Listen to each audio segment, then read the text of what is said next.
Bueno, buenas noches a todos y a todas de vuelta. Punto, Realmente el Ateneo de Liberación hoy tiene una noche de gala y de amistad con el profesor Eduardo Lenskat. Ustedes saben que el Ateneo, desde el Ateneo sostenemos el proyecto nacional y popular.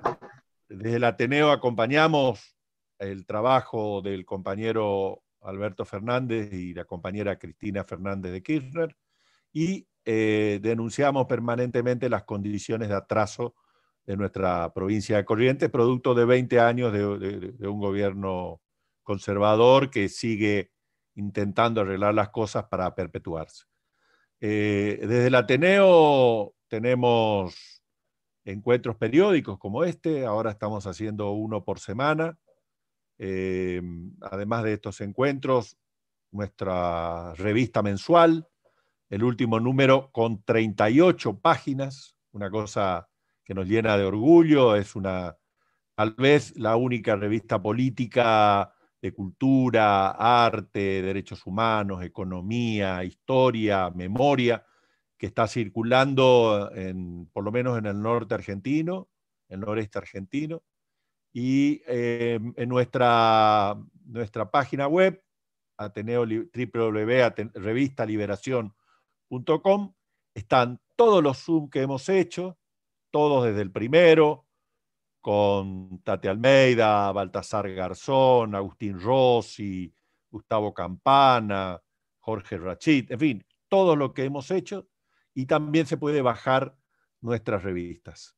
También tenemos una biblioteca peronista, en la cual, y de derechos humanos, libros que fortalecen el pensamiento nacional y popular, y ahí va a estar el libro del profesor Lenskat, Derechos Humanos desde las luchas populares por la liberación.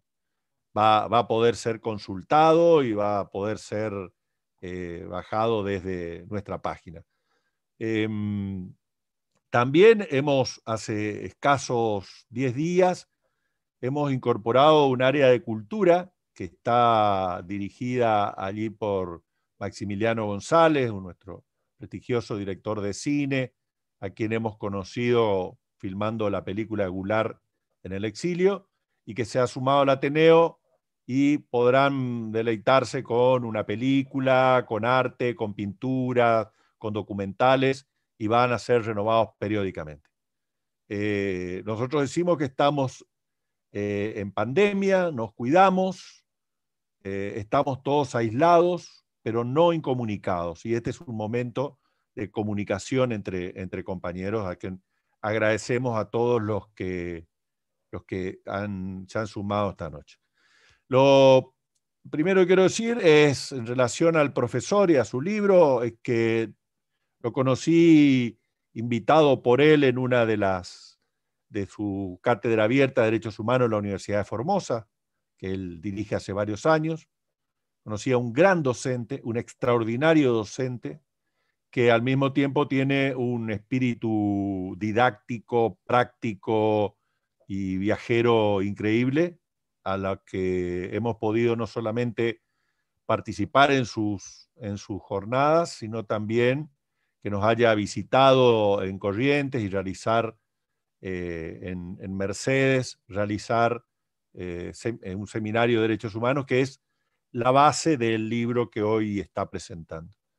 Cuando estábamos preparando para presentarlo en otros lugares de la provincia, nos tomó la pandemia y hemos decidido esperar para más adelante, ¿no? Su libro, tengo el honor de hacerle el prólogo al libro, para mí tiene algo que es fundamental, que es una reflexión permanente para las nuevas generaciones de cómo nacen los derechos, ¿no? Porque si no, el nacer en este mundo, uno cree que, bueno, que el aguinaldo siempre existió, que las vacaciones siempre existieron, que las jornadas de 8 horas siempre existieron, que nunca hubo esclavitud en el mundo, que nunca hubo persecución. Bueno, la historia de cada derecho a partir de las luchas de los pueblos por su liberación. podríamos decir, invirtiendo la lógica mostrada por la compañera Evita, ahí donde había una necesidad había un derecho, y ahí los pueblos consagraron esos derechos. Así que es muy valioso y por eso es un trabajo que lo aconsejo particularmente. Extremadamente didáctico, sale de la lógica academicista de explicar el tratado tal, el protocolo tal, el artículo tal, para tratar de generar una comprensión de los derechos desde la lucha popular. Es imposible consagrar un derecho sin militancia, sin lucha popular, y para nosotros, desde el Ateneo de Liberación, presentar este libro que propone mostrarnos la lucha de los pueblos por su liberación era una obligación. El profesor es además licenciado en filosofía, en educación, fue seminarista, es autor de muchos libros, muchos de educación popular, y es una permanente invitación a conocer. Juan Eduardo, un gusto que estés con nosotros y te hago tu presentación. Luego de la presentación del profesor, vamos a intercambiar ideas sobre su trabajo y sobre las cuestiones que nos están pasando en este momento vinculadas con el tema de los derechos humanos. Adelante. Y bueno, vamos a comenzar. Coloqué bien el micrófono, sí. Bueno, primero un agradecimiento por la invitación, porque realmente es un gusto encontrarme con compañeros para difundir esto, que es una herramienta para la concientización. Hace falta hoy en día un marco teórico como para profundizar el debate que se está dando, más sobre derechos humanos, donde se habla tanto y se conoce bastante poco a nivel social, digamos. Y le decía, me pasaba por televisión, le digo, hablan de derechos humanos desde Trump hasta Putin, digamos. Todo el mundo habla de derechos humanos, hasta Videla, es decir, lo que nosotros hacemos, los hacemos en función de los derechos humanos. Ahora, ¿qué son los derechos humanos? Vos dijiste algo interesante. Y me voy a acompañar con una presentación que hice con respecto a este tema, donde nosotros podemos ver la tapa del libro. Y uno dice, ¿qué tendrá que ver una flor de ceibo, un sol, en el tema de derechos humanos?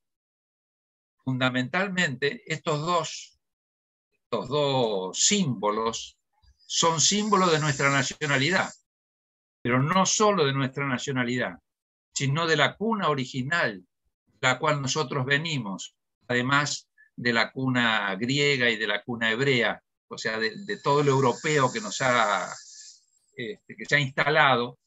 Nosotros tenemos una lucha particular y una manera de repensar los derechos desde Latinoamérica, desde Argentina y evidentemente desde Formosa. Y el libro lo que pretende es dar una herramienta como para generar el debate, para gatillar este debate. ¿Y con qué comenzamos? Comenzamos viendo, a ver si esto va, sí, con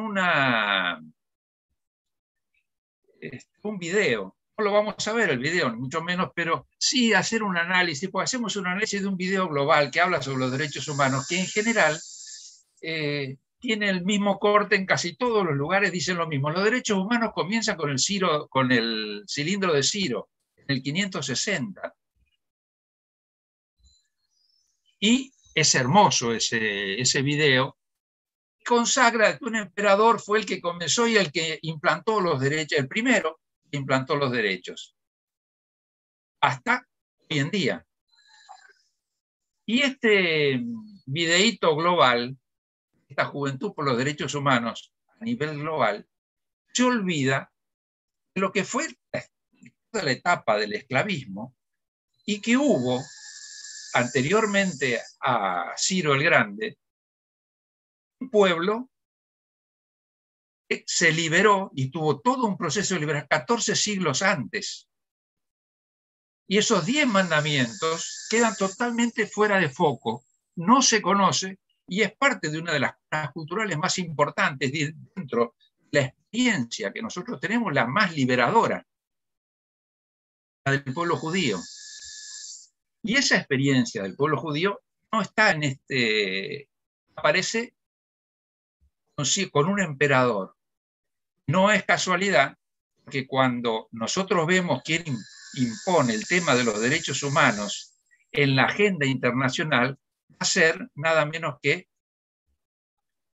Jimmy Carter y su adláter, su canciller Brzezinski, o Brzezinski, como quiera. Digamos, cuando escribe el libro este de la Trilateral Commission, ¿no? Y sucede que en el mundo se está perdiendo y entonces con los derechos humanos iban a ampliar. Aquí lo interesante y lo que nosotros vemos en el curso y en el libro es decir, los derechos humanos no nacen por la decisión de un emperador y menos de un imperio, sino que los derechos surgen de un sujeto colectivo. Surgen de un proceso de liberación. Una de las experiencias fundantes de este proceso de liberación es la experiencia de liberación precisamente del pueblo judío con respecto a la esclavitud de los egipcios. Este análisis es importante porque ya nos va a dar la tónica de lo que va a ser el curso, que es en derechos humanos desde las luchas populares por la liberación. El sujeto no es un sujeto individual. No es, vamos a ver los derechos de acuerdo a cómo se han desarrollado los distintos gobernantes y qué posibilidades han dado, sino cuál ha sido el motor de esos cambios. Y aparece entonces el derecho como un espacio en disputa. Lo vamos a ir profundizando cada vez más. Pero comenzamos con este video y vemos, y hacemos entonces lo que decía Pablo. ¿Cuál es el origen de estos derechos? Y vamos a tener dos, digamos, posturas teóricas muy distintas, la de Toffler con la de Carlos Marx. Toffler comienza con la primera ola, pero la primera ola comienza con la esclavitud. Y antes de la primera ola está todo el tsunami de los 360.000 años. Nosotros tenemos las distintas concepciones que se fueron dando y de la comunidad primitiva que decía Marx. Ahora, esta comunidad primitiva, para nosotros, nos viene por distintas vertientes, por la vertiente europea, que nosotros vamos a tener lo griego, lo hebreo, y por otro lado, lo andino y lo amazónico. Lo andino y lo amazónico, como nosotros lo podemos ver en estos símbolos, son parte de nuestra manera de ser. Aunque nosotros lo neguemos, lo hemos reprimido, hemos dicho que guaraní es guarango, todo ese tipo de cosas, sin embargo, es parte de nuestro modo de ser, tanto es así que lo tenemos como flor de ceibo, y lo tenemos que, a pesar de toda la represión que hubo, todavía hoy, felizmente seguimos tomando mate. Y el mate no es un símbolo, una infusión más, es la expresión y la metáfora de la solidaridad. Eso de sorber de la misma bombilla entre varios tiene un significado muy profundo en psicología profunda.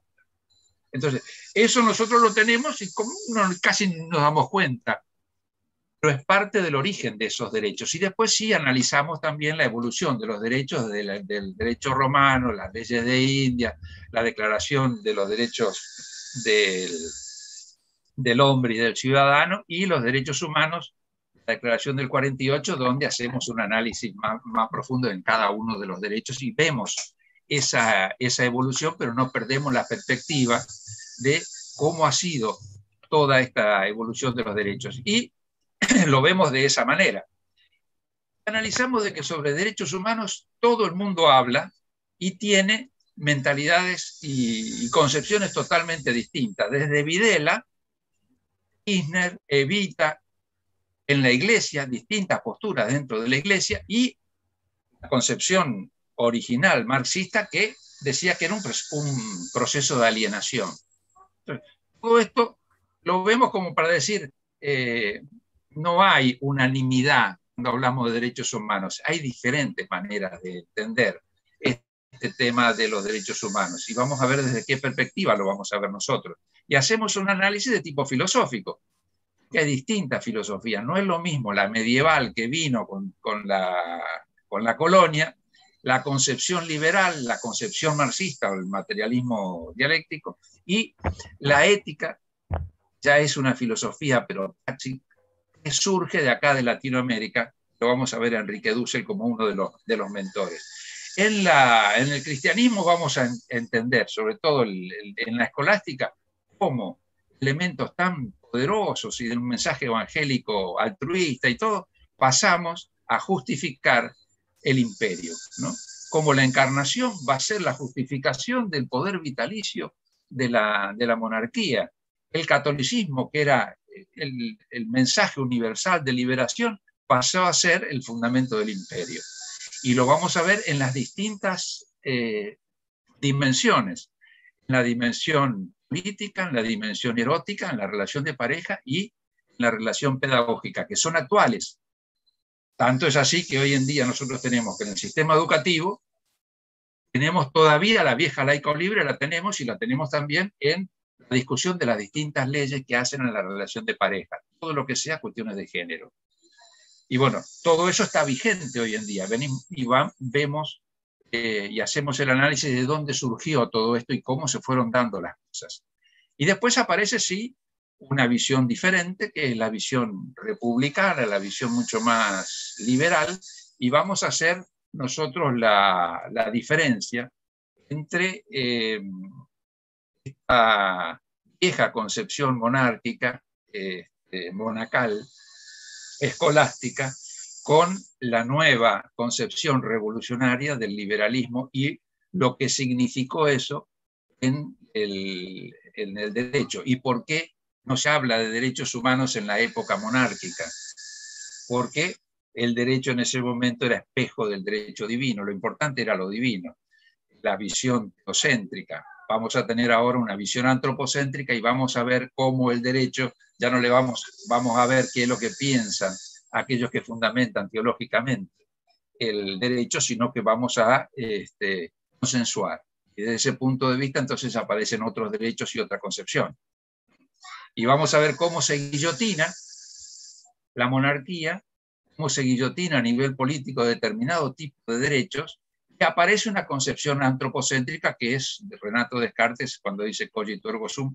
Lo que dice es que la existencia y la razón va a ser la que fundamenta la política, la erótica y la pedagógica. Va a ser absolutamente todo. Vamos a ver cómo Adam Smith con dame lo que necesito y te daré lo que desees, aparece el intercambio y el egoísmo como el motor del dinamismo social. Aparece el contrato social, aparece el gran aporte a nivel científico de la nueva manera de concebir la ciencia, y lo vamos a ver reflejado en nuestro país, la concepción autóctona del liberalismo que van a tener Alberdi y Sarmiento, donde van a tratar a nuestros gauchos y a nuestros aborígenes como bárbaros, ¿no? Y nosotros vamos a ver también, en las últimas figuras aparecen los datos, cómo se tardó, cuánto tiempo se tardó en lo erótico y en lo pedagógico para que esta concepción revolucionaria llegara aquí en la Argentina. El tema del matrimonio como contrato aparece en 1800, después fue con Roca. Pero el divorcio aparece con, la ley del divorcio aparece con Alfonsín. Ahora, eso en lo erótico. Ahora, en lo pedagógico, lo revolucionario en lo político en 1810, 1816, aparece un siglo después. En 1918, con la reforma universitaria, la materia gris revoluciona esa universidad claustro, pasa a ser universidad laboratorio un siglo después de que hayan comenzado esto. Es interesante ver de que esto se da en un proceso. Y entonces nosotros podemos ver el proceso del liberalismo se fue dando digamos, en una creciente concientización popular. Y en la medida de que haya habido mayor sentido común que apoye todo esto, se fueron dando los cambios. No se fueron dando todos automáticamente, hizo crack y apareció otro, sino que esto se fue dando en un proceso y se fue modificando la legislación y se fue modificando el derecho. Se analiza también la teoría de los costes comparativos, donde uno ve la situación económica, porque se habla de progreso. Que a cada uno de los feudos le dijeron, vos dedicate a tal cosa que la producís en, digamos, mejor calidad y a más bajo precio. Y entonces lo que hay que hacer es comercializar, y de ahí surge toda esta idea de la libertad de comercio y del progreso económico, que hizo un boom, digamos, fenomenal a nivel global, ¿no? Esta teoría de los costes comparativos fue interesantísima porque rompe la visión feudal, aparece la visión republicana, donde hacía falta gente libre para poder intercambiar. Y entonces aparece toda una nueva concepción del derecho, ya no va a estar fundada en las categorías lógicas que se tenía en la época de la monarquía, ¿no? Pero esta manera de pensar y este derecho liberal tan revolucionario desde lo popular va a tener su cuestionamiento.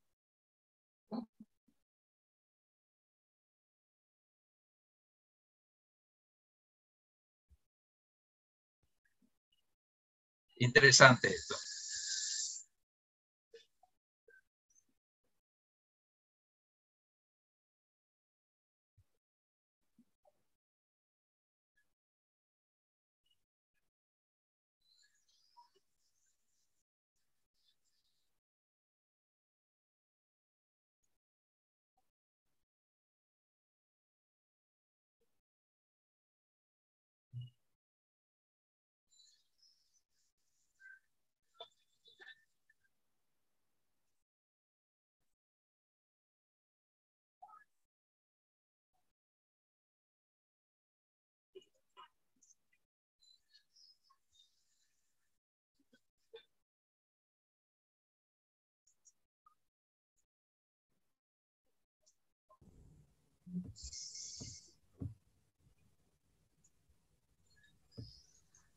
Bueno, no sé si escucharon la canción, digamos es demasiado conocida, pero es importante y hacemos una inflexión aquí porque vamos a ver un cuestionamiento a lo que es el derecho, y a lo que es el derecho liberal, desde los pobres. Y esto es importante tenerlo en cuenta porque esta manera de entender el derecho es una manera de entender que la tenemos.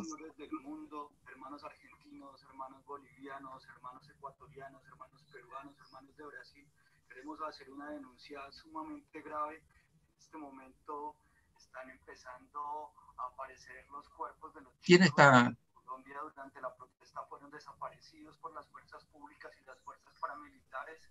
Los chicos están apareciendo tirados en los ríos con señales de... Alguien abrió... Ahí está. Se escucha una voz de una radio o algo por el estilo.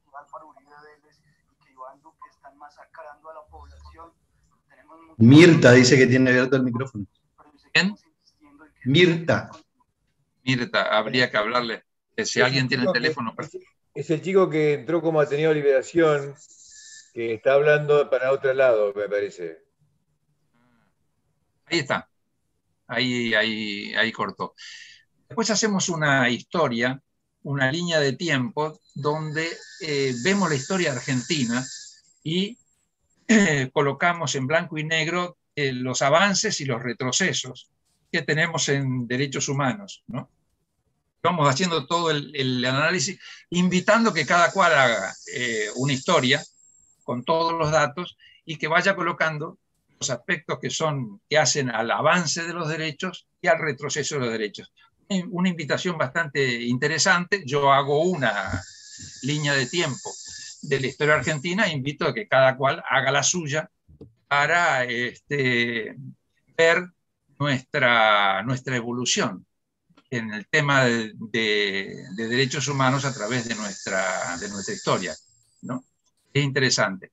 La otra concepción que nosotros vemos es la concepción marxista, donde vemos las condiciones materiales, cómo determinan el derecho, vemos determinados dirigentes que son referentes de esta manera de pensar, las leyes que hacen a esta particular manera, que aporta muchísimo como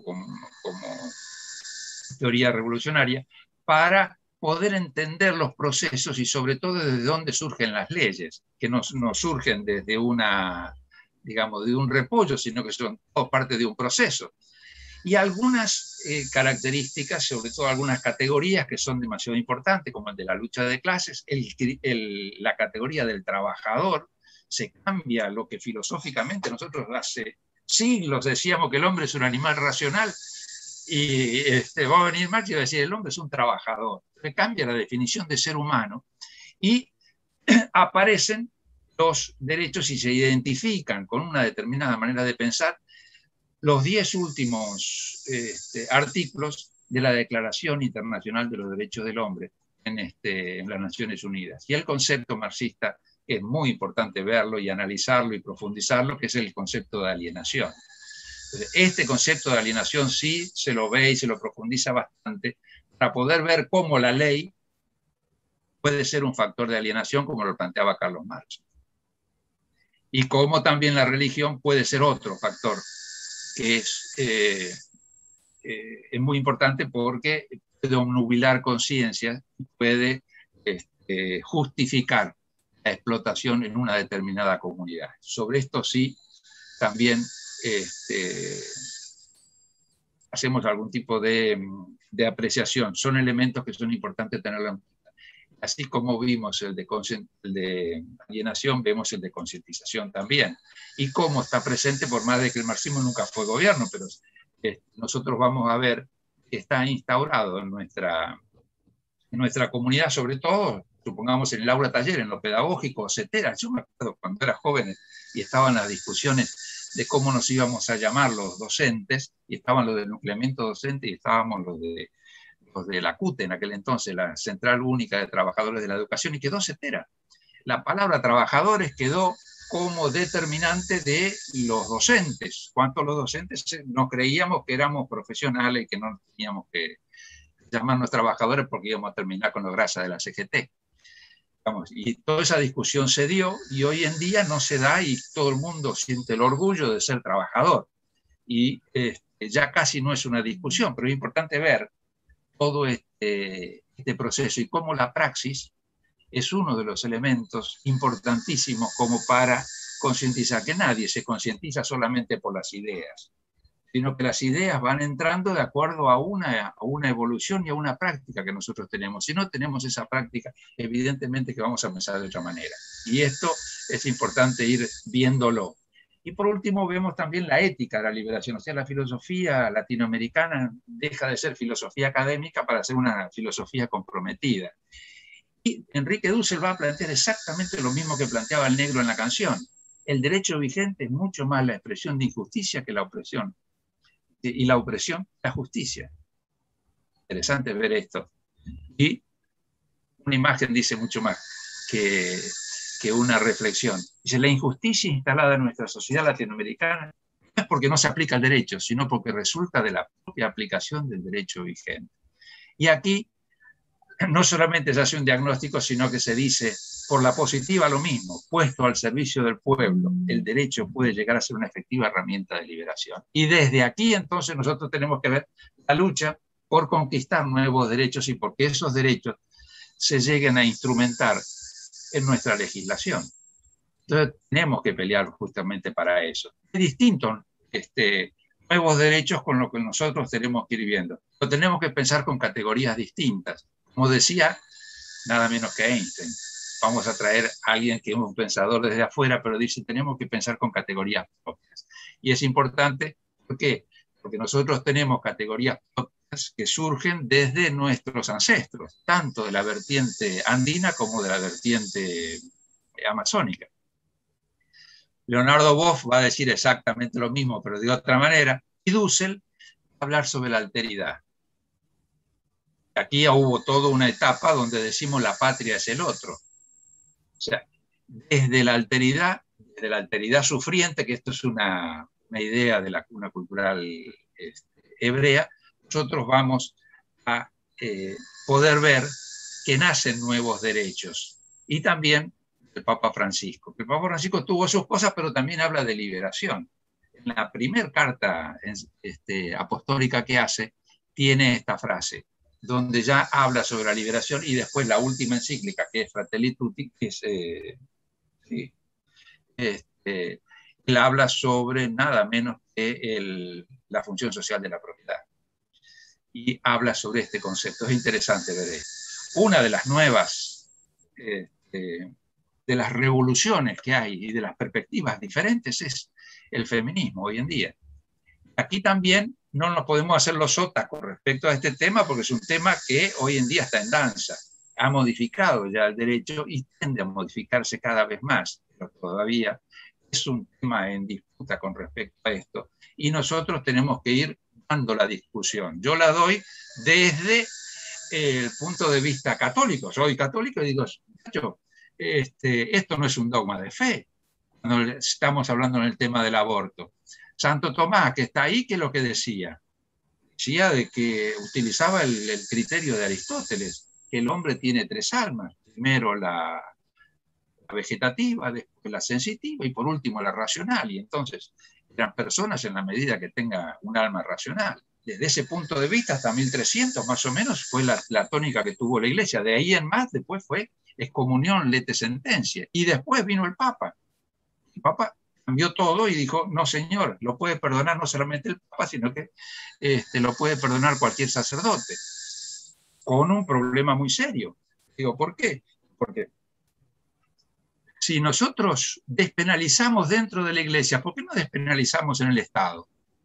En la Iglesia podemos perdonar, podemos despenalizar, y sin embargo en el Estado no. Es todo un tema que plantea Francisco hoy en día. No lo plantea él, pero digamos se plantea después de la resolución de él, que cualquier sacerdote te puede perdonar, pero hay otro tema mucho más profundo, que es, entonces, las chicas que son... que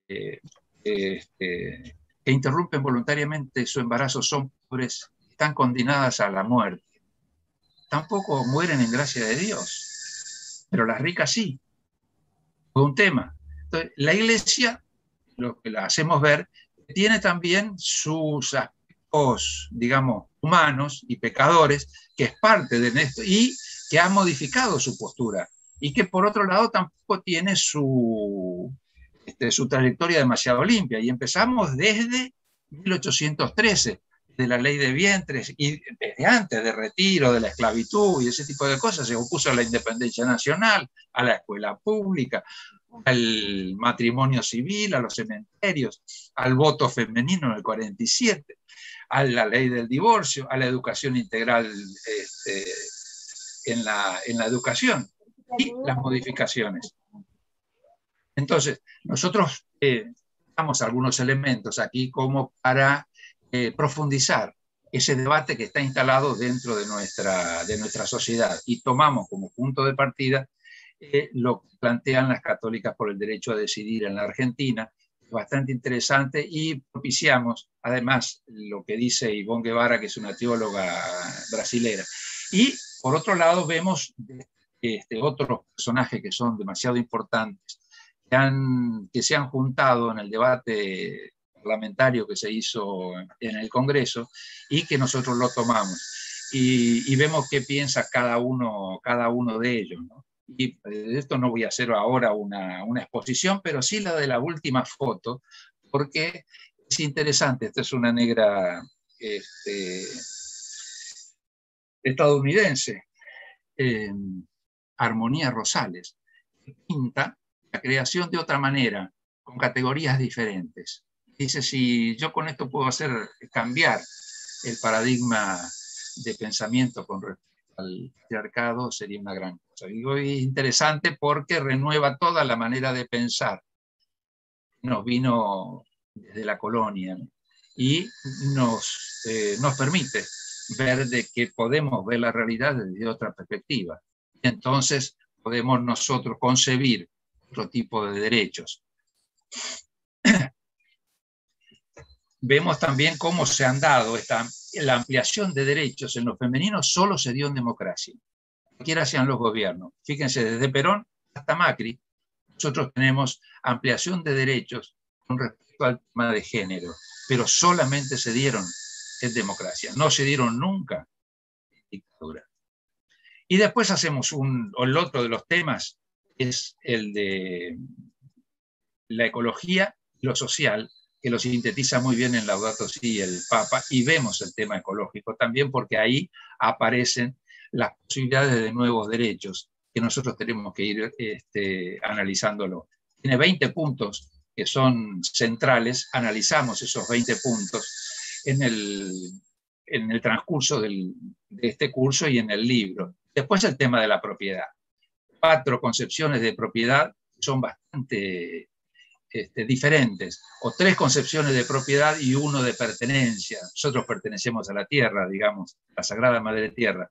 El de propiedad privada por propiedad colectiva y el de la función social de la propiedad. El análisis de la propiedad privada a través de de las distintas constituciones, lo mismo la propiedad colectiva en las distintas concepciones, el concepto de propiedad en la doctrina social de la Iglesia, y por último el de la función social de la propiedad, que surge del tema de la Iglesia, y cómo a nosotros eso lo deroga un sablazo de un gobierno militar, porque está en casi todas las constituciones latinoamericanas. Lo que pasa es que no le dan pelota, letra muerta.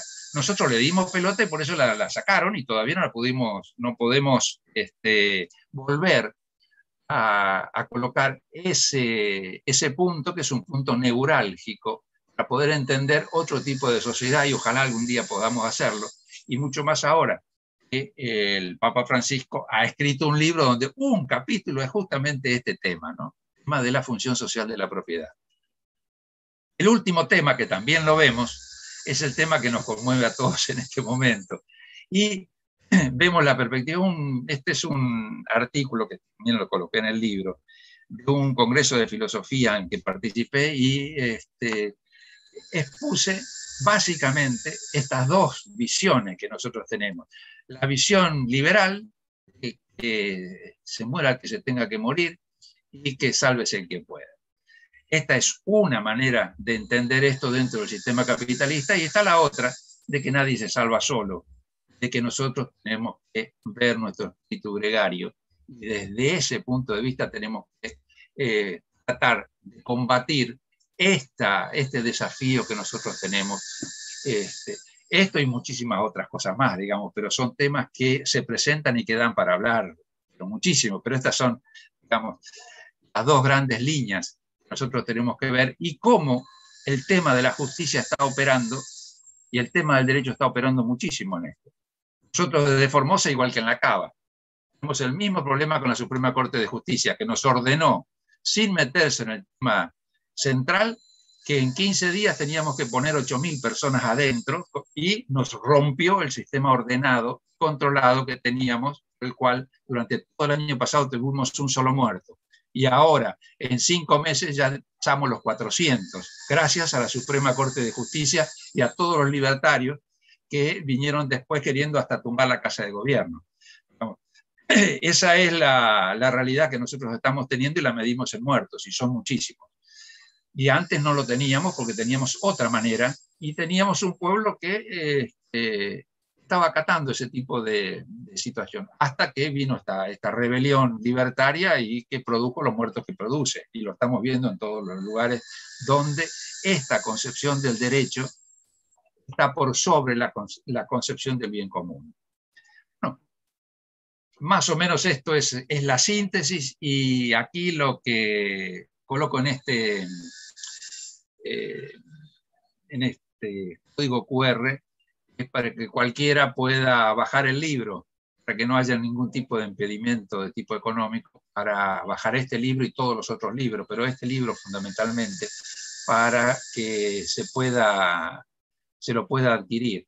Digamos, la venta no es lo más importante, cualquiera que lo quiere tener, digamos, lo puede pedir por internet, pero digamos, Hoy en día los libros no son un artículo de primera necesidad, en el sentido de que vamos a invertir en eso. Y la posibilidad de la tecnología hace de que nosotros podamos tener los libros que querramos, y sobre todo para los cursos, que casi siempre los estudiantes son cortados, y es importante de que todo el mundo tenga el material para poder consultarlo, ¿no? Bueno, esto es todo hasta ahora, y ahora dejamos el debate abierto.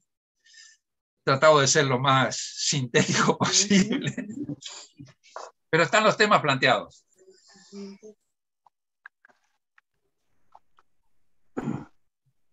Bueno, excelente. Yo le hablé de la didáctica del profesor Lenca, así que ahí está verificado. No sé si alguien quiere hacer una pregunta, quiere empezar la conversación. Si alguien quiere... Gerardo, lo veo a Gerardo. Pablo. Vamos a usar el chat para que me vayan pidiendo la palabra, pero arranca Gerardo. Bien, bien. Muy buenas, Juan Eduardo, Juan. Excelente exposición, realmente brillante la parte didáctica. Te felicito. Fundamentalmente quería consultarte respecto del tema de derechos humanos, en el sentido de que durante la época de la dictadura o post-dictadura se entendió en la Argentina los derechos humanos, fundamentalmente la cuestión relacionada con los detenidos desaparecidos.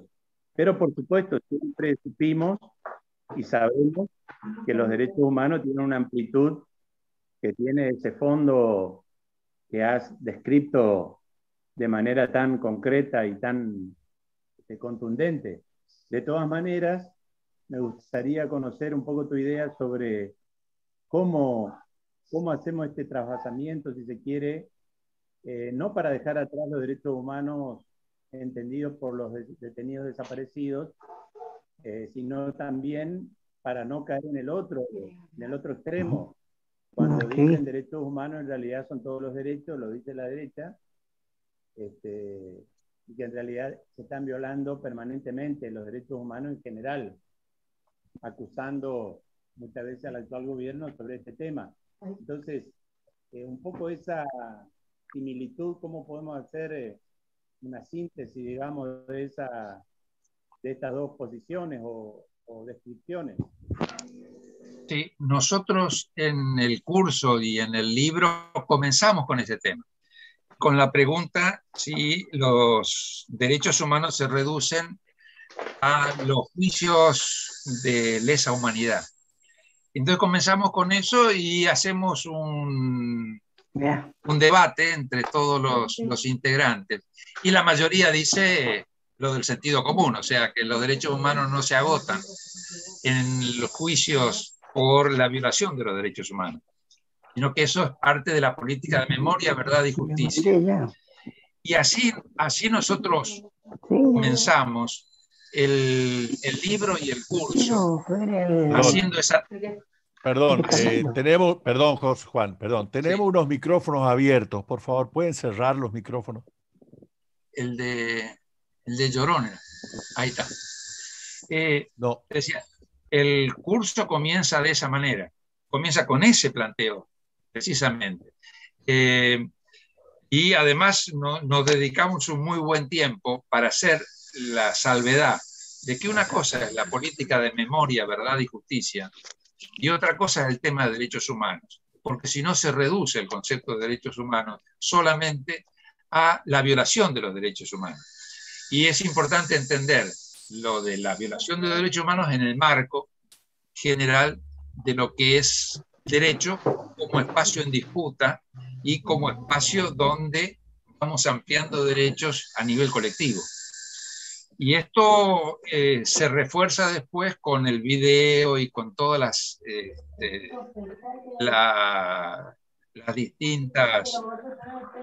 los distintos conceptos que nosotros vamos viendo, y sobre todo las distintas concepciones pero que son concepciones que se dan en la historia. Primero se dio la escolástica, después la liberal, después la marxista. Ahora, todas están todavía presentes hoy. Lo que sucede es que nosotros las podemos ver en proceso. Y entonces, pero tenemos que ver de dónde vienen históricamente. Ahora, el tema de derechos es un tema mucho más amplio que el tema de memoria, verdad y justicia. Y nosotros lo planteamos desde ese punto de vista, porque acá, por lo menos en la provincia de Formosa, se ha mimetizado mucho. Hablar de derechos humanos es hablar de la dictadura. Y yo creo que tenemos que ver la otra visión. Hablemos de esto, recordémoslo. De todos modos, el curso, el libro y todo se hace en memoria de los desaparecidos de Formosa. Eso, hay todo un capítulo con respecto a ese tema, y sobre todo lo de la Universidad Nacional de Formosa. Porque nosotros tenemos nuestros muertos, tenemos nuestros presos, tenemos nuestros desaparecidos. Y entonces lo hacemos en función de eso. Ahora, en función de eso lo hacemos como trampolín para ver que no nos quedamos en el pasado por el pasado, sino que nos interesa el futuro. Y nos interesa el compromiso con los nuevos derechos que hay que conquistar y que hay que pelear para eso y que organizarse para eso. Esta es la mística del libro. No sé si respondo, pero... Silvina Galarza y después José Luis Valenzuela, a quien le pido que cierre el micrófono mientras tanto. Bueno, felicitaciones, compañero Lenska, buenísimo lo tuyo, muy bueno. Quiero disentir. Yo siempre hago el ejercicio democrático del disenso, ¿no? Para que en el disenso nos podamos argumentar y podamos enriquecernos. Yo no creo, francamente, que ya no esté en discusión el estatus de trabajador. Ya, no creo que esa sea una... No es la palabra, pero la voy a usar igual. No creo que ese sea el término... a ver, que el concepto de trabajador esté fuera de la disputa. No creo. Creo que es un territorio y un concepto en disputa el de trabajador. Como dice Jorge Alemán, y coincido con él en ese sentido, la defensa de los intereses objetivos ya no existe. No existe la defensa de los intereses objetivos, como decía Marx, ¿no es cierto? Entonces, hay mucha gente que no quiere ubicarse en el lugar de trabajador, porque asume que ser trabajador es ser pobre, y no quiere ser pobre. Trayendo la discusión al plano de Corrientes, ¿no? Para situarlo en esta patria chica, en Corrientes el correntino tiene terror de decir que es pobre, de asumir que es pobre. Hace un denodado esfuerzo por la apariencia que lo saque del estatus de pobre. No quiere asumir que es pobre. No quiere trabajar por la liberación, etcétera, etcétera. No quiere. Quiere salvarse solo, está absolutamente colonizado por el individualismo, ¿no? Entonces, pero esto se puede trasladar a otros territorios, a otras geografías, ¿no? No creo, francamente, que ya no esté en disputa el concepto de trabajador y que sea una verdad aceptada por todos. Es todo lo que tengo para aportar por ahora. No, es un gran aporte, y además coincido. Uno dice, hoy en día no se pone en discusión, ¿por qué? Y porque está cetera, se llama cetera, digamos. Y nadie lo discute. Ahora, el tema en la realidad sí se discute. La realidad sí, y yo estoy totalmente de acuerdo. El nivel de alienación en el que nosotros estamos como sociedad es muy profundo. Es muy, pero muy profundo. Pues te decía, el concepto de alienación es uno de los conceptos donde más nos dedicamos a trabajar, porque nosotros, en general, como sociedad, aceptamos aceptamos la explotación, aceptamos ser explotados en función de algo que antes hablaban del Valle de Lágrimas y que después íbamos a ir al cielo si aceptábamos esto, pero era una manera teológica. Ahora no es teológica, pero es exactamente la misma que vos planteás, digamos. El proceso de alienación es muy, pero muy fuerte y es muy, pero muy profundo. Nosotros hacemos el análisis también en ese momento sobre todo lo que sean las fake news y todo lo que significa la prensa. No solamente el sistema educativo, sino todo lo que significan los medios de comunicación. Cómo nos van mentalizando de una determinada manera y nos hacen pensar con categorías del patrón. Que de última es lo que está diciendo, nos están alienando en términos marxistas. Y es una realidad. Por eso el concepto de alienación yo creo que tiene que ser más desarrollado todavía. Hago una salvedad. Cuando surgió el tema de hacer un curso de derechos humanos, yo planteé hacerlo en 10 sábados, 2 horas cada sábado. Una cosa larga es, y es morrocotudo, digamos. Me decían, pero ¿por qué lo haces tan largo? Porque así vienen los que les interesa el tema. El que no le interesa el tema, en la primera se va. Digo, lo que le interesa. Y la realidad fue, en un principio, nosotros hicimos durante varios años este curso sin ningún tipo de puntaje en la universidad. Nosotros teníamos de 150 a 200 y a veces hasta 300 alumnos en el curso presenciales que estaban hasta el final. A mí me llamaba poderosamente la atención porque digo, bueno, este tipo de temática no es que le interesa a demasiada gente, pero la gente que iba le interesaba y se chupaban todos los días. Y es interesante porque con esta gente sí vos podés pensar. Entonces, y son agentes de cambio y agentes de concientización. Y este tema de la alienación era uno de los temas más importantes que nosotros veíamos y tomábamos el andamiaje teórico del marxismo, que para esto aporta bastante. Sí. José Luis Valenzuela y después Jorge Luis Campos.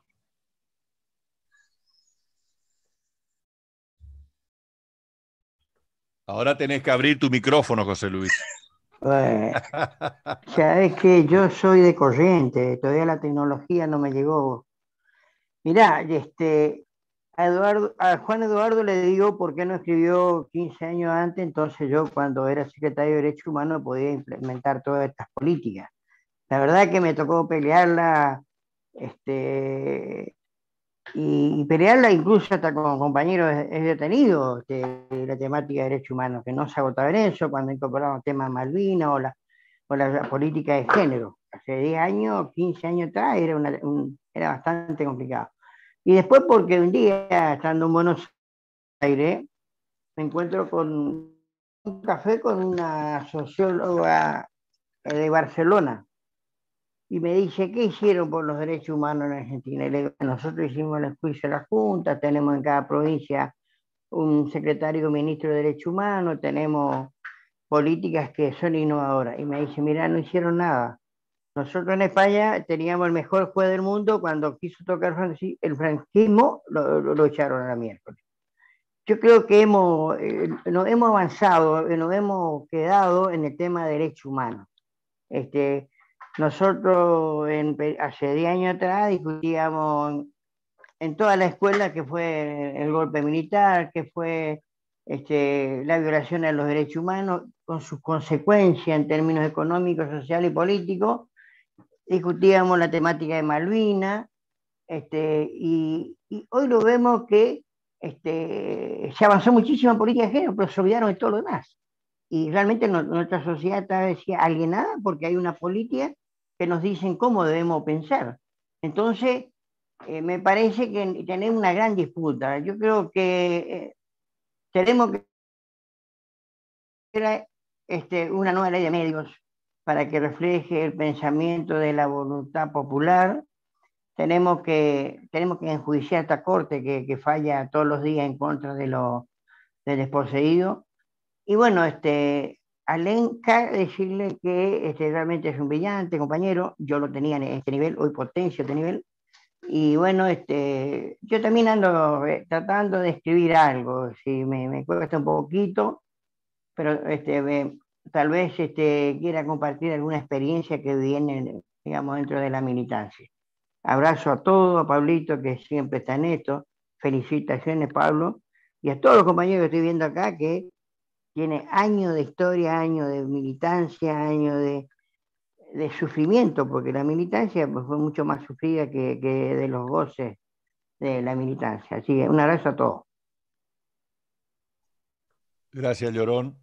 Quería decirle una cosa a Llorón con respecto al tema este de los derechos humanos y de la evolución. Nosotros en la universidad lo que planteamos es desde hace más de 15 años atrás, de que el tema de derechos humanos no sea tangencial a la universidad, porque a nosotros nos está pasando exactamente lo mismo que le pasó a los revolucionarios de Mayo, que se encontraban con la escolástica en la universidad, entonces con esa universidad claustro. Nosotros tenemos una perspectiva de derechos humanos, porque eso no lo hemos volcado todavía, falta muchísimo, dentro de la currícula. No es que se hable de derechos humanos, no es que se hable de derechos humanos, sino que nosotros respetemos los derechos humanos para hacer medicina, supongamos, y no sea el lucro lo más importante, no sea de que el médico tiene que ser un tipo lleno de aparatos y que está en función del aparato, toda la aparatología. El tema de los abogados, el tema de los ingenieros tienen que estar, digamos, el tema de derechos humanos, el tema del ambientalismo, tiene que ser el fundante de la manera de cómo nosotros tenemos que hacer la ingeniería. Ahora, eso estamos años luz todavía. Y entonces nosotros planteamos meter el tema de derechos humanos, aunque sea con una cátedra, pero ya ir metiéndolo para que el día de mañana nosotros podamos tener una universidad que piense en derechos humanos, que piense en esta ampliación de derechos, en este respeto entre nosotros y el respeto con la naturaleza, cosa que nosotros no lo tenemos en los profesionales que nosotros hacemos egresar de nuestras universidades y nuestros institutos superiores. Esta es una temática que va atrás. Políticamente vamos adelante, pero pedagógicamente todavía estamos a triqui, estamos bastante atrás, muy, muy, muy atrás. Una experiencia que a mí me rompió la cabeza fue el cambio de paradigma en la Universidad del Litoral, no la del Litoral, sino la de Rosario, cuando reformularon desde esta perspectiva la cátedra de medicina. La cátedra no, sino la carrera de medicina. Interesantísimo. Eso tenemos que hacer en todos los lugares, digamos, pero es un proceso muy largo. Esto es un granito de arena que ayuda un poquitito más con respecto a todo esto. Perfecto. Antes de darle la palabra a Jorge Luis Campos, le voy a pedir a José Luis que ahora cierre de vuelta el micrófono y voy a leerte algunos de los saludos. Tenés muchas felicitaciones de Luis Alarcón, excelente exposición del Gringo Lenscat, ojalá esta docencia llegue a las escuelas. Juan Ramón Ferreira, excelente exposición, muy didáctica. Y después de Jorge Luis Campos, voy a leerte dos preguntas, una de Dolores Cabral y otra de Sol. También quiero contar a Nicole Luna, que pregunta sobre el curso. El curso del profesor, en lo que tenía que ver en Corrientes, lo tenemos suspendido porque era presencial. Lo hicimos en la ciudad de Mercedes con la Comisión de la Memoria, la Verdad y la Justicia de Mercedes y la concejal Dolores Cabral, que está participando en esta actividad. Y en Formosa, en distintos lugares de Formosa, en la Escuela Normal, en la Asociación de Trabajadores del Estado y en algunos otros lugares del interior de la provincia de Formosa, se hizo desde la Universidad de Formosa y con el profesor. Pero por el momento, por razones obvias, lo presencial está detenido. Jorge Luis Campos, te doy tu pregunta para Juan Eduardo. ¿Qué tal? Buenas noches, compañeros. Bueno, el tema es muy interesante. Me parece muy, muy bueno que Juan Eduardo tenga una mirada amplia.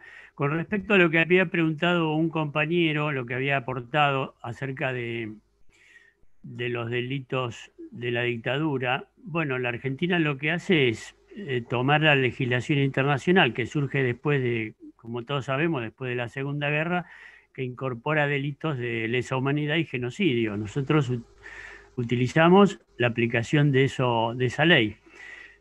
Pero sí, yo coincido que no se limita solamente a ese tema, y por lo que yo estuve observando, escuchando de lo que aportaron, el término de los derechos humanos como territorios de disputas me parece interesante y amplio. Ahora, si la utilización de los derechos humanos son utilizados de acuerdo al posicionamiento que tiene cada sector, por caso los Estados Unidos utilizan los derechos humanos argumentando la libertad individual, por ejemplo, y la libertad de empresa, para obtener los objetivos que ellos tienen, que es someter a los países, matar gente, etcétera, etcétera. Entonces, si eso es así, bueno, dos casos, por ejemplo, últimos. En el 2019, en Chile, se violan los derechos humanos de la protesta. Lo mismo pasa en Colombia ahora, en este momento, que se toma una protesta de un sector social en reclamo de derechos y eso se lo toma como una alteración del orden público. Por lo tanto, se reprime y se mutila a personas, se las detiene, se las persigue, se las tortura y se las mata. En Chile, el tema que ahora se logró, la reforma de la Constitución, costó más de 30 muertos y mutilados. Entonces lo que yo pregunto ¿es un territorio de disputa o es un significante vacío el tema de los derechos humanos? Porque si es utilizado de acuerdo a los intereses de cada sector, yo lo tomo más como un significante vacío. Significante vacío, entiendo, es un lugar que puede ser ocupado de distintas maneras. Ni siquiera es un territorio en disputa, o sea, un significante en disputa, quiero decir. Y por lo que yo estoy observando de las cosas que se pusieron acá y con lo que está pasando en este momento en Latinoamérica. Eso era la pregunta y el planteo. Gracias.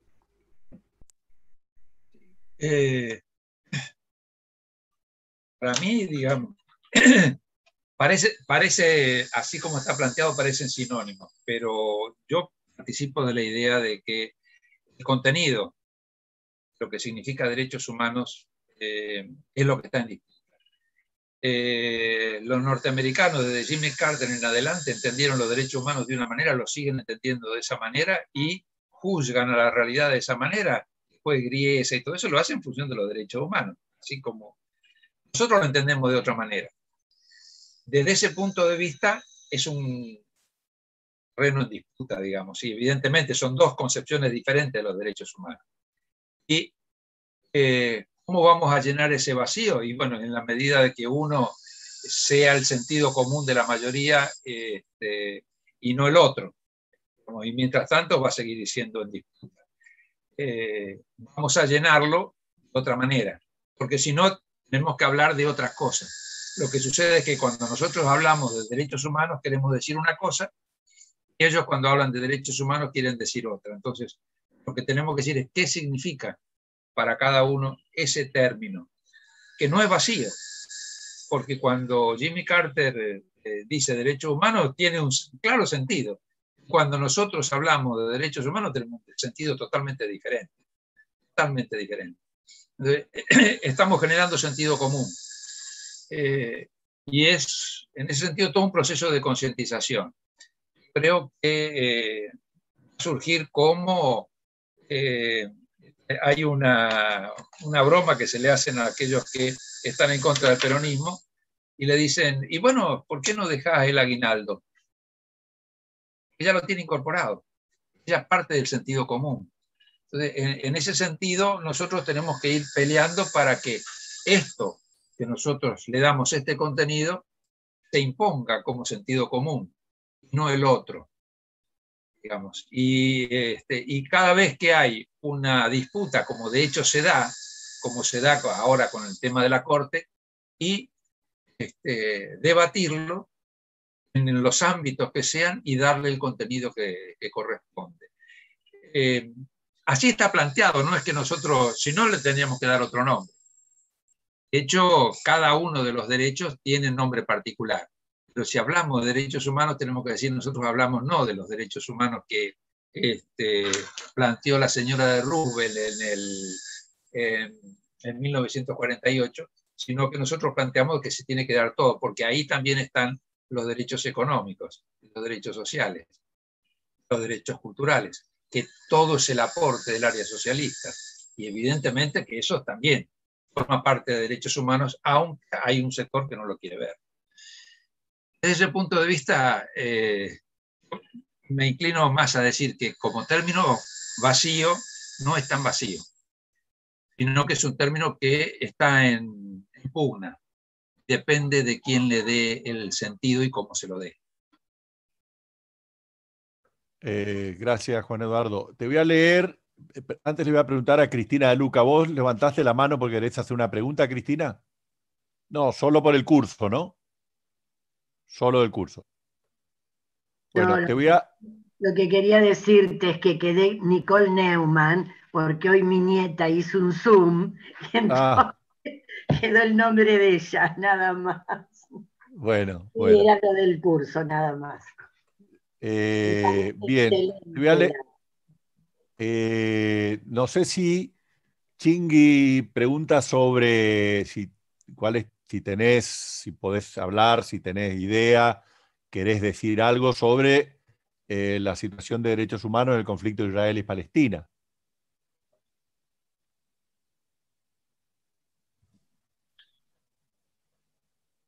Más bien me voy tengo las nociones generales, pero no quiero emitir opiniones sobre algo que soy un profundo ignorante.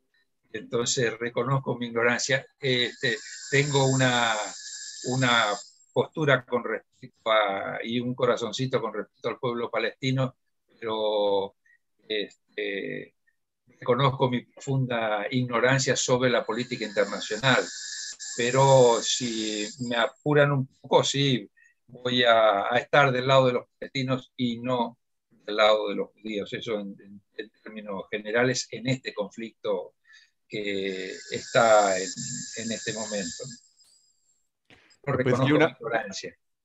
Hay una pregunta de Sol sobre qué peso crees que tienen los movimientos sociales distintos, los espacios partidarios, en el camino de la lucha por los derechos humanos y la liberación en última instancia.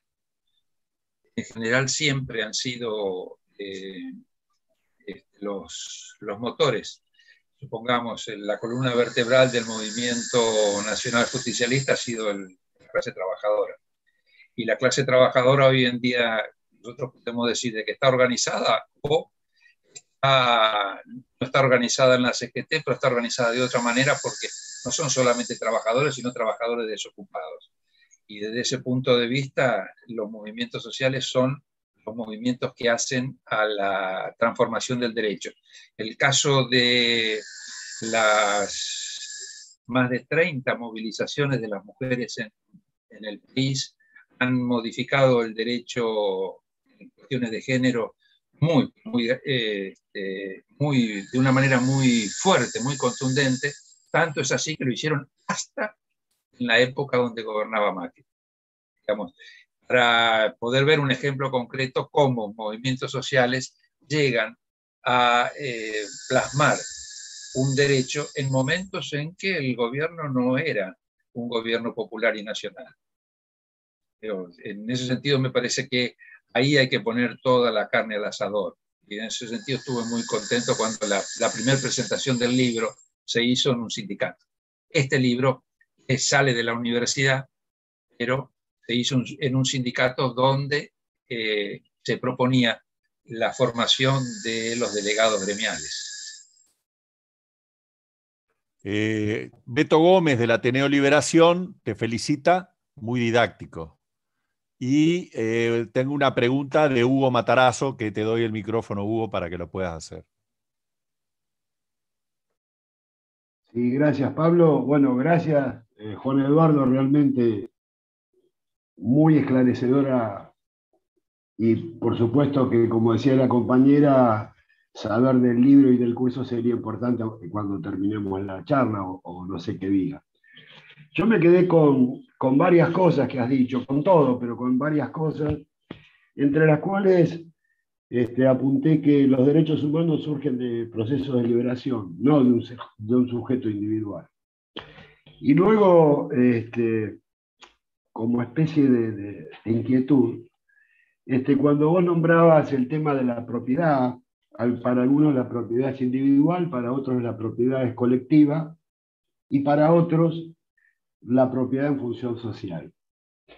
Y con respecto a esto de la propiedad, pienso que es el nudo gordiano de uno de los nudos gordianos del tema de los derechos humanos, porque ahí se enlaza también los derechos individuales con respecto a los derechos sociales.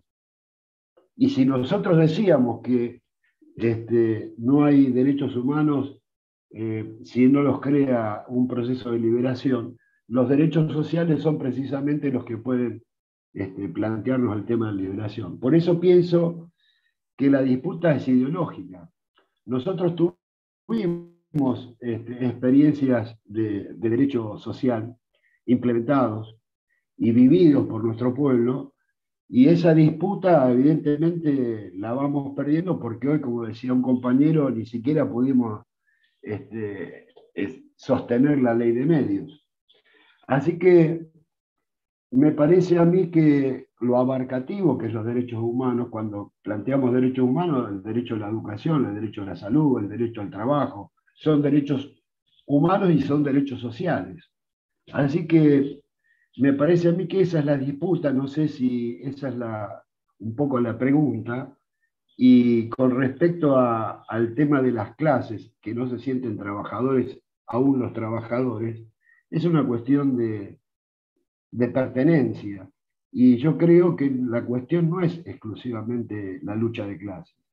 Si bien Marx tal vez nos da una metodología para analizar la historia o los procesos históricos, me parece que está,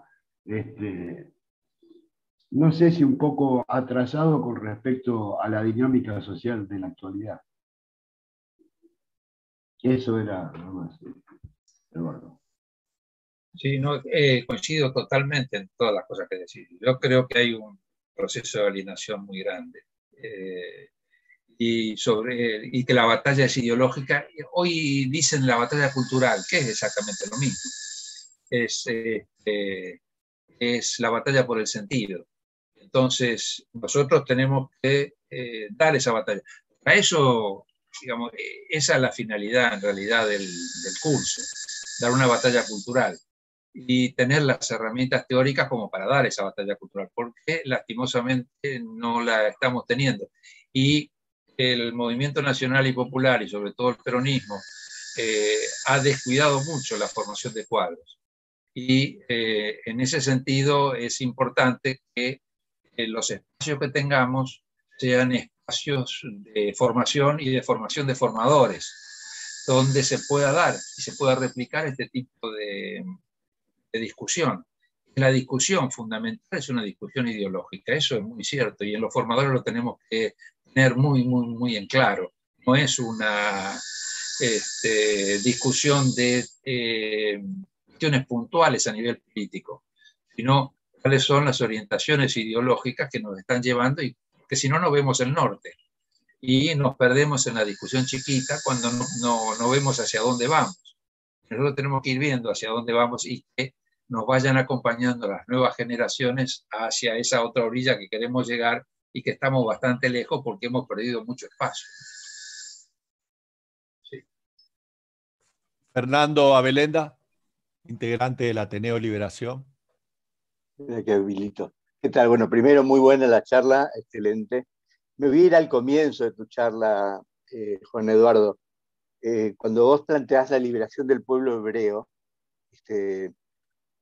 vos sabés que es increíble, pero Freud se pregunta cuando él habla de Moisés, si se trata del hombre, Moisés, si había un hombre, se llamaba Moisés, que era el que condujo la liberación, o si era una idea, Moisés era una idea que, de liberación, digamos, sí que estaba en ese pueblo, ¿no? Entonces aparece esta idea tuya de la liberación como de un sujeto colectivo. Y entonces yo juntaría esa idea de la liberación como un sujeto colectivo, pero le agregaría, o sea, trataría de hacer una especie de arreglo ahí, de dónde metemos al hombre, porque eso respondería a la pregunta de la idea del significante vacío, sería, ¿no? La idea del significante vacío es una idea de Laclau, de Ernesto Laclau, cuando él hablaba justamente de Perón vuelve, como era una idea que podía ser tomada por, en ese significante podían entrar una derecha, una izquierda, un centro, ¿no? En ese sentido.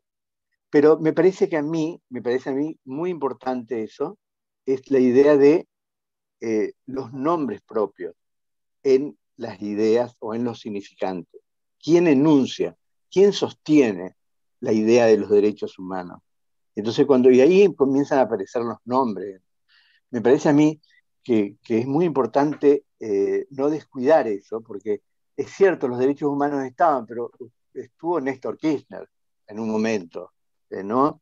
En un momento estuvo Evita, Perón, Luther King a nivel internacional. O sea, quiero decir que hay algo de los nombres que borran esa idea o orientan la idea de algo que puede ser tomado como significante vacío, ¿no?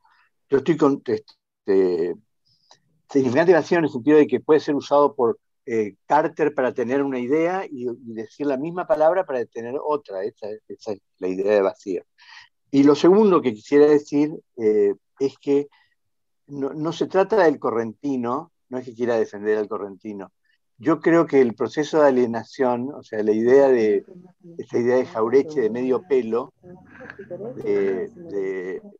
en la sociedad argentina, si alguien que se identifica, que también ya lo tomó Gramsci, creo que es algo, o sea, nadie quiere ser ubicado en el colectivo pobre, sería, de ser pobre, salvo que vos no lo seas. Entonces vos decís, bueno, soy pobre con relación a otros, digamos. Pero el que es pobre, pobre, es muy doloroso eso, ¿no? Y me parece a mí que hay que trabajar esa idea de nuestro discurso, de cómo llegamos a esa gente para no decirle, mira, vos sos pobre, entonces tenés que luchar por la liberación, digamos, ¿no? Bueno, perdón, me parece que me excedí en el tiempo. Pero vos sabés que yo creo que pusiste el dedo en la llaga en este tema de tanto de Moisés como de Perón, como de Kirchner. Es importante ver el tema del sujeto, pero nosotros en nuestra experiencia dentro del peronismo tenemos muchísima claridad de que la columna vertebral tenía que tener un conductor. Y el tema de la conducción es estratégico.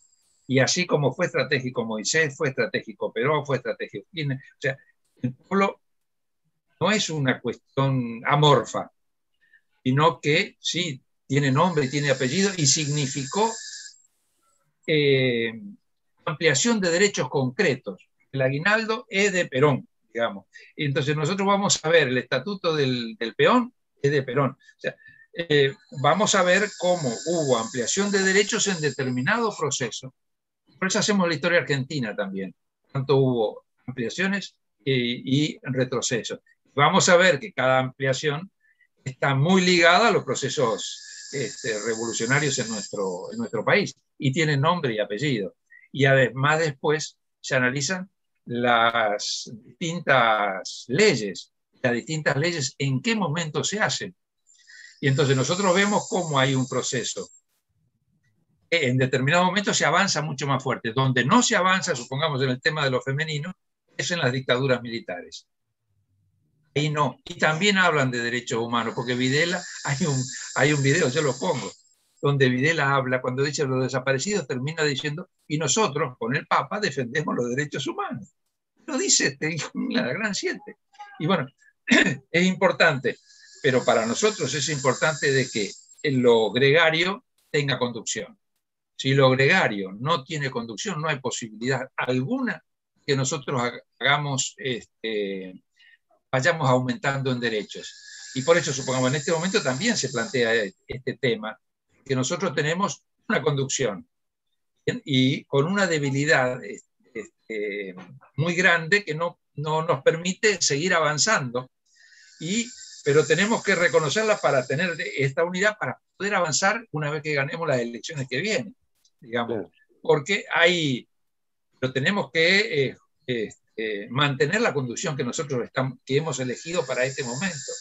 Si no lo hacemos así y no lo vemos, entonces evidentemente es un significante vacío hablar de derecho humano. No, para nosotros se da dentro de es estructurado de esa manera. Acá en la provincia tenemos el mismo problema, digamos, planteado en el tema de conducción y mucha gente lo critica a Gildo, pero en este momento, con la pandemia, es lo mejor que nosotros podemos tener.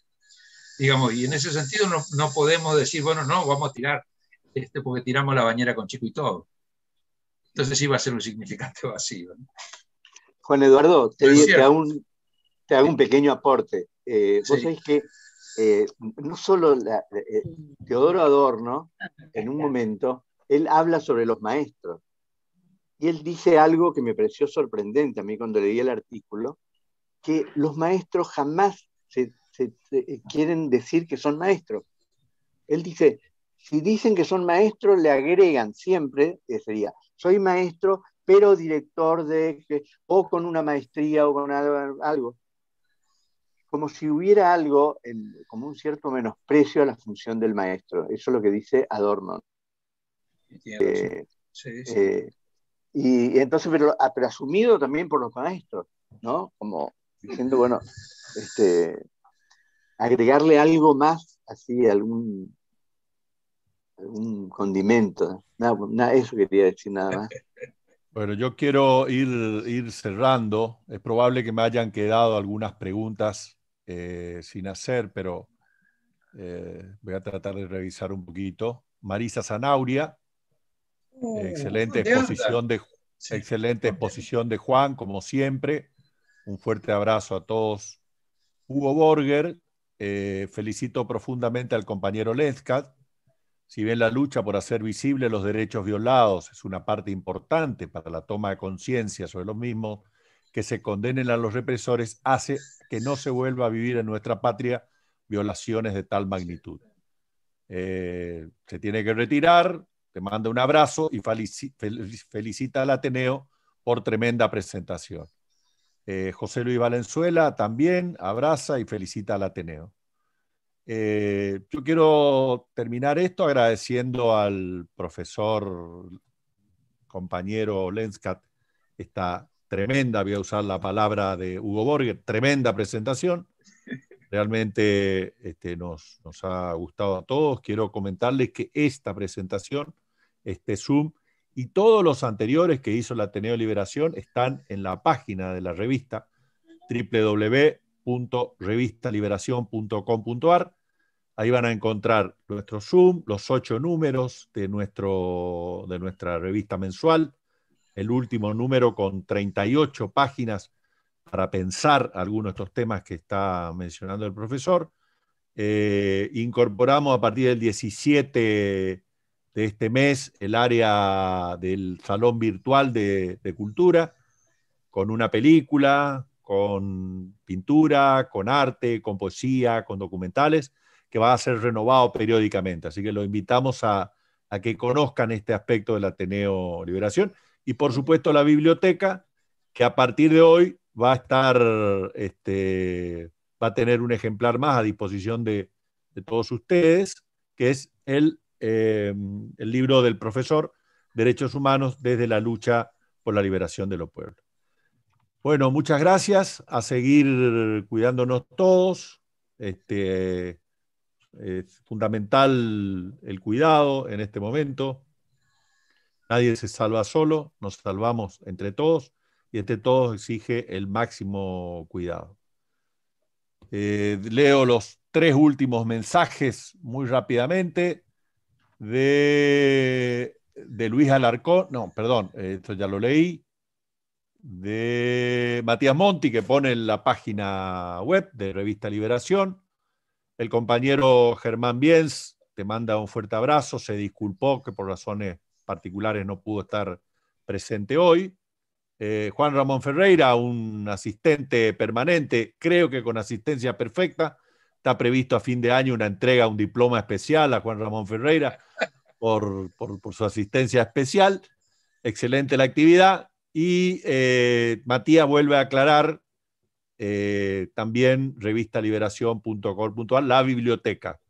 Y por supuesto, Matías, no sé si querés decir la dirección de Facebook y la dirección de nuestro Instagram. Matías. Bien.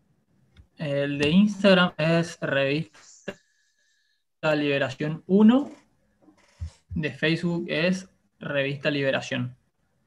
Nos encuentran ahí, van a estar todas nuestras actividades. También ponemos cuáles son los siguientes Zoom que vamos a tener, como también cuando hay nuevo número de la revista, ponemos nuestra página para que ingresen. También tenemos, gracias, en la revista un espacio cultural que los invitamos y las invitamos a que visiten, y también pinturas, hay música, la verdad que muy, muy lindo, es ideal para el fin de semana quedarse en casa y poder visitarla y disfrutar del espacio. Dos cosas más finales, antes de darle el saludo al profesor Lenska, el saludo final. Nelson González dice: excelente como siempre el querido profe, acompañándolo siempre como él lo hizo en mi juventud. Tuve la suerte de hacer el curso, pero realmente un placer compartir esta presentación con todo el Ateneo. Así que muchas gracias, Nelson. Y quiero terminar contando que el Ateneo, cuando ve alguno de los temas que necesita expedirse, lo hace, y en esta semana lo hemos hecho de una manera muy crítica frente a la convocatoria que hizo el gobernador de la provincia de Corrientes sobre las elecciones, ¿no? El momento que en todas las provincias se están retrasando las elecciones, ya tiene media sanción el proyecto de postergación de las PASOs, que se atrasan un mes las PASO y las generales. Salta hace 2 días acaba de enviar las fechas para más adelante. Bueno, el gobernador de Corrientes acaba de adelantar la fecha de elecciones y nos va a tomar en pleno invierno, en el medio del agosto, y eso no parece a nosotros una actitud absolutamente repudiable en cuanto al derecho a la vida y la preocupación por la salud de los correntinos. Y queremos hacer público esta situación. Este comunicado está en nuestras redes, en nuestros medios, y por supuesto a los que no son de Corrientes pedimos que se solidaricen con nosotros y lo hagan distribuir. Profe, las palabras de despedida finales. Bueno, yo les agradezco mucho, son las mismas con las cuales uno comienza, el agradecido soy yo. Les comento algo muy cortito.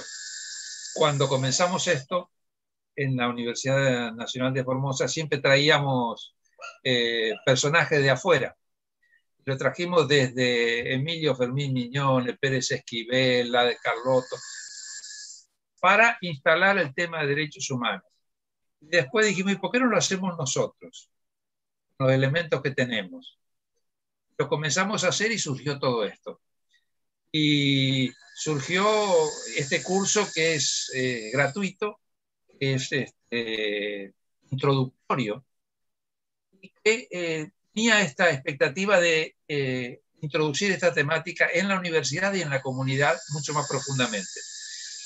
Y resultó ser que cubrió una expectativa de la comunidad. Y en ese sentido, uno ve con gusto esto, porque ve que hay un proceso que se está dando de mayor concientización, que después lo vio en las elecciones, y ahora espero que podamos ir nosotros sumando y ampliando esta conciencia a nivel social para llegar a cambios mucho más estructurales a nivel de derecho. Y ese es el aporte que hacemos desde esta cátedra de Derechos Humanos de la Universidad Nacional de Formosa. Y en ese sentido estoy muy contento y muy agradecido por este tipo de recepción que se tiene a esta propuesta. Pero es una herramienta que está a disposición para todo aquel que guste tenerla. Y el libro está a disposición de cualquiera porque se puede bajar por internet. Bueno, Muchísimas muy bien. Gracias. Nuevamente, muchas gracias. Aplauso para el profesor y para todos ustedes. Que tengan muy buenas noches. En esta semana vamos a avisarles nuestras próximas actividades. Y vamos a estar. Que como siempre va a ser así, de encuentro y de enchamigarse. Muchísimas gracias. Muchas gracias nuevamente para Juan Ramón Ferreira, Jorge Luis Campos, Silvina Galarza, Marisa Zanauria, Félix Yugurensky, Nelson González, Bárbara Espínola, Sol G, Mirta, Nicole Neumann, Hugo Matarazzo, Ana Rosso y Maximiliano González y Anabel Barú. Gracias a todos. Buenas noches, compañeros y compañeras. Gracias por estar.